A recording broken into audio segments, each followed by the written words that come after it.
I'm going to tell you a little story so that you don't make the same mistake that I just did, which ruined my chances of being able to talk to anyone on TikTok.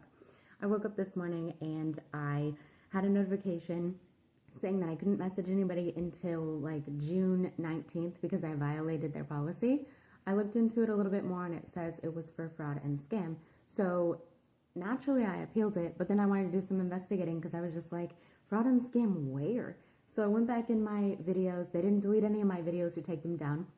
So obviously they didn't have a problem with any of the content that I'd been sharing. And so I went into my messages because I was like, okay, I don't really understand how this works. This has never happened to me before. Maybe I can respond to the people I've already been in conversations with. And I just can't talk to new people. I don't know how it works. But apparently, no, I just can't message anyone. So with that being said, little tangent, if I haven't messaged back, that's why. And if you do need to get a hold of me, as my subscribers know, you can always message me at bewilderingwalls@gmail.com. But for now, TikTok is a no-go for, I guess, another week or so. But I looked and I saw this message from somebody and it said account gone or user doesn't exist or something. I don't remember the term. But that one was from this guy who messaged me and all he said was, I want to buy your art via NFT. And normally I'll just ignore people like that, or I'll do something silly like shame them, like, how dare you ask me something like that? And they don't respond, you know. But for some reason, I was having a day. And I was not trying to talk to anybody who was going to try to mess with me in any kind of way. I wasn't in the mood. So he goes, I would like to, purchase your art via NFT. And I responded with, I would like you to shove a stick up your fruit-shaped emoji. He didn't like that. So he messaged me back, I'd like to see you try, which that's not even a correct response for that statement, so whatever. But anyway, I was in a mood. I had an attitude with him.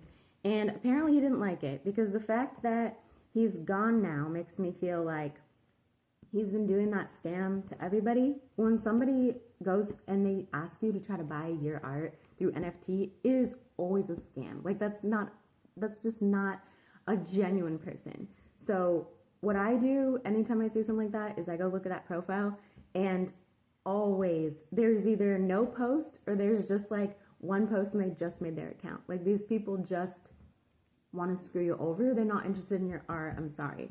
But that's the warning that I have for you is on one side of things, if someone is coming at you with, I want to buy your stuff through NFT, that is not something you need to be messing with. Like do not like respond to that.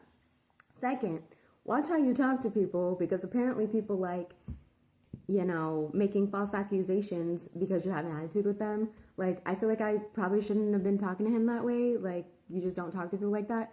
But the fact that I got told on to TikTok because I was fraudulent and scamming people, I feel like was just, that was a move that was specifically just because he was mad at how I was talking to him. So watch how you talk to people and don't fall for NFTs. That's my little tidbit of advice for today. So have a good one. Hope it helps. Bye.